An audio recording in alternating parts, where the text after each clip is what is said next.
কেকটির order নিয়ে আমি নিজেই ভুলে গেছি যে কেকটির অর্ডার আছে। কাস্টমার ভরসা করে আমাকে অর্ডারটি দিয়েছিল। আমি আজ পর্যন্ত কোনো অর্ডারের কথাই ভুলি না, কেননা প্রত্যেকটা অর্ডার আমি ডায়েরিতে ডেট ওয়াইজ ডেট লিখে নিই। এই কেকটি আমাকে ফোনে অর্ডার দেওয়া হয়েছিল।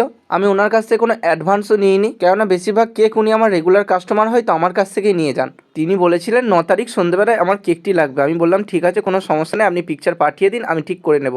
আমি ওটা ডায়েরিতে তুলতেই ভুলে গিয়েছিলাম। তিনি 9 তারিখ সকালবেলায় আমাকে ফোন করে বলেন, দাদা আমার কেকটি রেডি হয়ে গেছে তো? আমি তখন ওনাকে জিজ্ঞেস করলাম আপনার কেক বলতে আমি ঠিক বুঝে উঠতে পারলাম না।